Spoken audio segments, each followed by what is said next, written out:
사도행전 7장은 스데반의 설교로 시작해서 스데반의 죽음으로 끝나게 됩니다. 사도행전은 유대인들에게 스데반보다 더한 말을 하고도 기적적으로 살아나고, 스데반보다 더한 아주 절박한 상황에 있는, 죽을 수밖에 없는 상황에서도 기적적으로 구출되는 사건들이 많이 나옵니다. 감옥에 갇히고도 기적적으로 풀려나기도 하고, 감옥 문이 닫힌 채, 갇힌 채에서도 감옥 깜빵에서 구출되는 그런 스토리들이 나옵니다. 그런데 왜 스데반은 죽음으로 끝이 나야 하는가? 이런 질문을 우리는 하게 됩니다. 하나님은 왜 스데반의 순교를 허락하셨는지 오늘 말씀을 통해서 살펴보고, 이를 통해서 우리들의 신앙은 어떠해야 하는지를 말씀을 통해서 나누고자 합니다. 하나님이 우리에게 율법을 주신 이유가 있죠. 이유가 있는데 그 중에서 아주 중요한 이유가 있습니다. 그 이유 중 하나는 우리가 율법을 아무리 지키려 해도 지킬 수 없다는 것을 깨닫고, 우리가 죄인임을 깨닫고 십자가를 붙잡게 하기 위해서입니다. 그런데 유대인들은 율법을 가진 것에 대해서 자랑만 했지, 율법을 통해서 십자가로 구원의 길로 가지는 못했습니다. 유대인들은 성전을 통해서 하나님을 두려워하는 법을 세운 것이 아니라 자신들이 성전을 가졌다고 자랑하기 위해서 사용했습니다. 이러한 유대인들의 잘못을 예수님께서 이렇게 지적을 하시는데, 마태복음 23장 11절부터 13절인데 제가 읽겠습니다. 잘 들어보시면 되겠습니다. 너희 중에 큰 자는 너희를 섬기는 자가 되어야 하리라. 누구든지 자기를 높이는 자는 낮아지고 누구든지 자기를 낮추는 자는 높아지리라. 화 있을진저 외식하는 서기관들과 바리새인들이여, 너희는 천국 문을 사람들 앞에서 닫고 너희도 들어가지 않고 들어가려 하는 자도 들어가지 못하게 하는도다. 아멘. 예수님께서 유대 종교 지도자들에게 어떻게 지적하고 계신지를 보면 유대인들이 어떤 모습을 가지고 있는지를 알 수 있습니다. 예수님께서는 자기를 높이는 자는 낮아지게 하시고 자기를 낮추는 자는 높아지게 하시는 분이신데, 외식하는 서기관들과 바리새인들은 자신들을 높이기 위해서 모든 것들, 그들이 가지고 있는 모든 것들을 사용합니다. 율법, 성전, 할례, 이 모든 것들을 자기 자신을 높이기 위해서 사용했다는 것입니다. 그래서 예수님은 저들이 하는 말은 들어도 저들이 하는 행동은 절대 본받지 말라, 이렇게 말씀하십니다. 이들은 사람들 앞에서 대접받기 위해서 율법을 행했습니다. 율법을 자기 자신들을 치장하는 수단으로 사용했던 것이죠. 이것이 유대인들이 범하고 있었던 결정적인 잘못이었습니다. 스데반은 이러한 유대인들을 공격합니다. 신랄하게 공격하지요. 유대인을 공격하는 스데반의 핵심은, 너희는 할례도 받았고 율법도 받았고 성전도 가지고 있지만 그것이 마땅히 인도해야 할 본체, 진리이신 예수 그리스도께로 전혀 가지 못하고 있다라고 지적합니다. 오늘 본문 51절부터 53절인데 같이 51절부터 53절 같이 합독해 보겠습니다. 시작. 목이 곧고 마음과 귀에 할례를 받지 못한 사람들아, 너희도 너희 조상과 같이 항상 성령을 거스른도다. 너희 조상들이 선지자들 중에 누구를 박해하지 아니하였느냐? 의인이 오시리라 예고한 자들을 그들이 죽였고 이제 너희는 그 의인을 잡아준 자요 살인한 자가 되나니 너희는 천사가 전한 율법을 받고도 너 지키지 아니하도다 하니라. 아멘.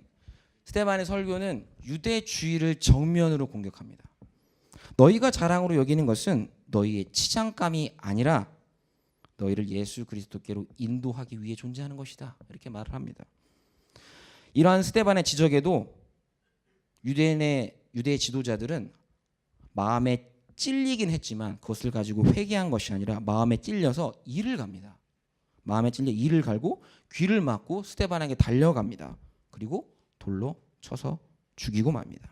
왜냐하면 유대인들은 하나님마저 자신을 치장하는데 사용했던 자들인데 자신을 공격하는 스데반을 용납할 수 없었기 때문입니다. 스데반은 사실 성경에 나오는 어떤 사람보다 멋지게 묘사되어 있습니다. 성령과 지혜가 충만하고 그 얼굴이 천사와 같고 하늘 보좌 옆에 계신 예수 그리스도마저 보았던 그런 엄청난 믿음의 사람이었습니다. 그리고 성경에 대해서도 정확하게 알고 유대인의 잘못 또한 정확하게 간파해내었던 아주 탁월한 믿음의 사람이었습니다. 그리스도의 몸된 교회를 위해서 많은 일을 할 수 있었던 그런 사람이 스데반이었습니다. 근데 이러한 일꾼이 순식간에 죽어버리고 말입니다. 하나님은 스데반이 왜 순교하도록 하셨을까요? 하나님은 스데반의 죽음을 통해서 무엇을 드러내고 싶으셨을까요? 하나님은 스데반의 죽음을 통해서 스데반이 자신의 생명조차 귀한 것으로 여기지 않았던 이유가 예수 그리스도 때문이었다는 것을 증거하기 위해서였습니다. 스데반의 죽음은 예수님의 영광을 드러내기 위한 것이었습니다. 그래서 순교는 스데반의 영광이 되는 것입니다. 유대인들은 율법과 할례와 성전을 예수 그리스도를 증명하는 데 쓴 것이 아니라 자기 자신을 증명하는 데 썼는데, 스데반은 자기 자신을 죽여서 예수 그리스도를 증거하는 데 모든 것들을 사용했기 때문입니다. 스데반과 유대 종교 지도자들은 정면으로 서로 반대가 되는 것이죠. 유대주의적 입장에서는 사실 영웅이 필요합니다. 누가 흠이 없었는가? 누가 정당했는가? 이런 것이 필요했습니다. 하지만 올바른 신앙의 태도에서 볼 때는 순교자를 요구하고 있는 것이지 영웅을 요구하고 있지는 않습니다. 이름 없는 순교자, 한 알에 썩는 밀알, 자기를 부인하고 자기 십자가를 지는 모습, 이것이 사도행전에서 드러내고 싶어하는 올바른 신자상이고 사도행전에서 모든 부분에서 드러내고 있는 일관된 모습입니다. 스데반은 자신을 죽여서 예수님을 드러내고자 했습니다. 왜요? 질그르신 자신 안에 보배로우신 예수님이 계셨기 때문입니다. 그래서 자신을 깨뜨려서 보배로우신 예수님을 드러내길 원했기 때문입니다. 한번 본문을 좀 찾기를 원하는데요. 고린도후서 4장을 좀 찾아보겠습니다. 고린도후서 4장입니다. 고린도후서 4장 7절 10절입니다. 고린도후서 4장 7절 10절. 스데반의 모습을 이 본문을 통해서 알 수가 있을 것 같습니다. 고린도후서 4장 7절 10절인데요. 합독하겠습니다. 7절. 우리가 이 보배를 질그릇에 가졌으니 이는 심히 큰 능력은 하나님께 있고 우리에게 있지 아니함을 알게 하려 함이라. 10절. 우리가 항상 예수의 죽음을 몸에 짊어짐은 예수의 생명이 또한 우리 몸에 나타나게 하려 함이라. 아멘. 이 말씀에서는 보배로우신 예수 그리스도를 질그릇 같은 우리가 가졌다, 이렇게 말씀합니다. 이는 큰 능력이 하나님께 있고 우리에게 있지 않다는 것을 드러내기 위함이다, 이렇게 말씀하시면서 말입니다. 질그릇 안에 있는 보배가, 그렇다면 질그릇 안에 있는 보배가 드러나려면 어떻게 될까요? 질그릇이 깨져야 됩니다. 여기서 깨진다는 것은 10절의 말씀처럼 우리가 항상 예수의 죽음을 몸에 짊어지는 것을 말합니다. 예수님은 자신을 대적하는 자들을 대적할 힘이 있으셨어요. 천군 천사도 동원하실 수 있는 능력을 가지신 분이 바로 예수 그리스도셨습니다. 그런데 고난을 피하지 않고 모두 당하셨습니다. 자신의 몸에 보배로우신 예수 그리스도를 담은 예수 그리스도의 참 증인들은 예수님처럼 환난과 고난을 당함으로써 질그릇 같은 자신을 깨뜨려 그 안에 있는 예수 그리스도를 드러내는 사람들입니다. 그래서 스데반이 순교한 겁니다. 여러분은 이렇게 속으로 생각할 수 있을 것 같아요. 지금까지 스데반 얘기 조금 했으니까. 스데반이 자신을 깨뜨려 보배로우신 예수님을 드러냈다. 이 모습 보니까 정말 신앙의 위인답다. 그런데 어떻게 저기까지 갈 수 있었을까? 나는 못하겠는데. 나도 예수님 믿지만 난 저기까지 가지 못하겠는데 스데반은 어떻게 저렇게 갈 수 있었을까? 이렇게 질문을 할 수 있을 것 같아요. 스데반은 어떻게 순교의 자리까지 기꺼이 갈 수 있었을까요? 그 이유는 스데반이 자신의 목숨을 버리면서까지 예수님을 드러낼 수 있었던 것은 세상이 스데반을 부인해도 예수님은 절대 스데반을 부인하지 않는다는 것을 경험했기 때문입니다. 오늘 본문 55절인데요. 제가 읽겠습니다. 스데반이 성령 충만하여 하늘을 우러러 주목하여 하나님의 영광과 및 예수께서 하나님 우편에 서신 것을 보고. 아멘. 여기서 주목을 끄는 말씀 본문이 그 단어가 있어요. 예수께서 하나님 우편에 서셨다, 이 말입니다. 저는 이렇게 생각했습니다. 이 본문을 보면서 조금 신기했던 게 예수께서 하나님 우편에 계셨다, 이렇게 표현해도 되잖아요. 보통 이렇게 표현합니다. 근데 예수께서 하나님 우편에 서셨다, 이렇게 표현했단 말입니다.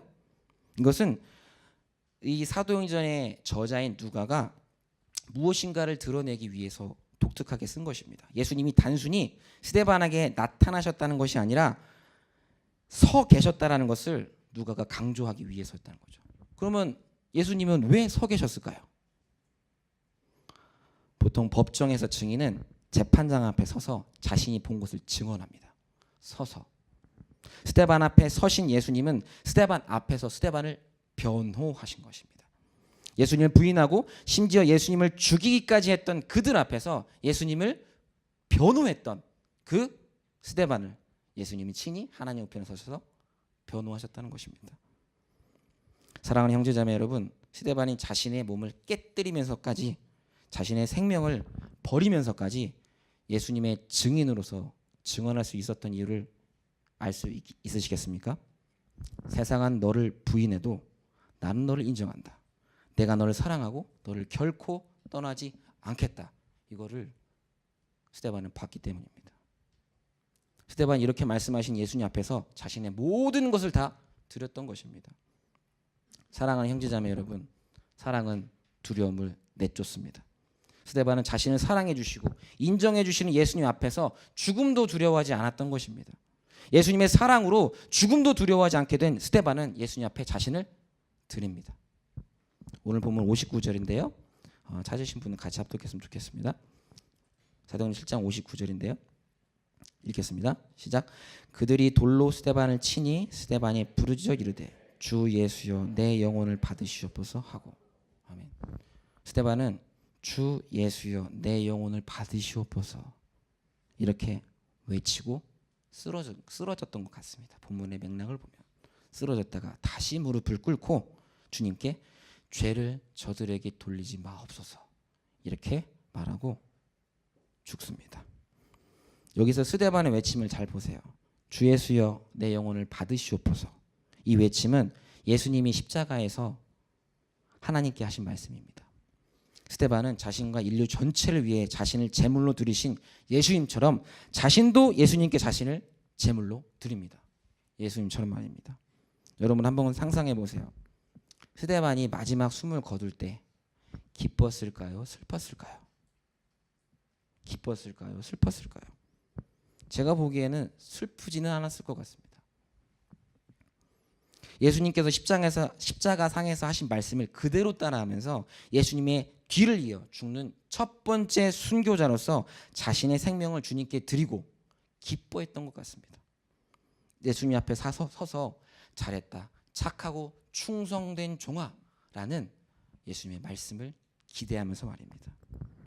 죽기 전에 예수님이 스데반을 위해 하나님 우편에 서서 증언하시고 변호하신 것을 보았기 때문에 이 모든 것을 할 수 있었던 것 같습니다. 사랑하는 형제자매 여러분, 증인의 삶은 예수님께 인정받는 삶입니다. 그래서 증인의 삶은 기쁨의 삶입니다. 우리가 신앙생활하면서 가장 많이 부딪히는 것이 무엇입니까? 우리 주변에서 일어난 일들로 인해서 내가 드러나지 않는 그 상황이 내게 어려움으로 다가오는 것입니다. 내게 일어나는 일을 통해서 내가 드러나지 않을 때 우리는 당황합니다. 왜 나를 이렇게 대우하지? 이렇게 말입니다. 하지만 예수님을 만난 사람은 내가 드러나지 않아도 괜찮습니다.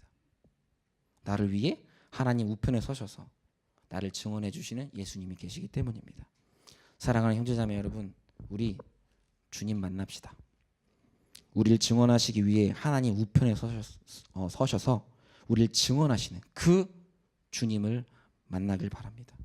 그 주님을 만나면 세상에 무서울 곳이 없습니다. 세상 속에서 내가 드러나지 않는다고 당황하지 않아도 됩니다. 왜요? 하나님이 우리를 위하시는데 누가 우리를 정죄하겠습니까? 세상이 우리를 인정하지 않고 정죄하는 것은 전혀 효과가 없습니다. 하나님이 우리 편이시기 때문입니다. 스데반은 예수 그리스도의 제자가 자신을 죽이면서까지 예수님을 증언하는 그런 존재가 바로 예수님의 증인이라는 것을 행동으로 보여줬습니다. 스데반의 순교는 그 뒤에 이어지는 수많은 예수님의 증인들이 어떻게 예수님을 증언해야 하는지를 보여주었던 마중물이 되었습니다. 초대교회 교부였던 터툴리안이 이런 말을 했습니다. 순교자들의 피가 교회의 씨앗이 되었다. 다시 한번 말씀드릴게요. 터툴리안이 이런 말을 했습니다. 순교자들의 피가 교회의 씨앗이 되었다. 터툴리안은 그리스도인들이 많이 죽어야 교회가 세워진다 이런 뜻으로 얘기를 했을까요? 아니죠. 자신을 깨뜨려 예수님을 증언하는 자들, 이러한 순교자들을 통해서 교회가 세워졌다고 말하는 것입니다. 교회는 진실로 자신의 생명보다 예수님이 더 귀하다고 말하며 그런 삶을 살았던 순교자들의 터 위에 서 있는 것이 바로 교회입니다. 이번 여름의 수양의 주제가 내 증인이 되리라입니다. 증인이 되기 위해 수양에 가서 하나님 우편에 서셔서 나를 증언해주는 그 예수님 만나길 바랍니다. 여기는 모든 우리 형제자매 여러분들이 꼭 만납시다. 그리고 나를 깨뜨려 주님께 나를 드릴 수 있을 정도로 주님의 사랑을 충만하게 받길 바랍니다. 예수님께 집중하고 예수님 만나지 않으면 안 된다고 결단하고 예수님과 만남 이외에 다른 것들을 끊고 집중하는 그런 수양하가 되길 바랍니다. 같이 주님 앞에 찬양하면서 기도하는 자리로 나아가도록 하겠습니다.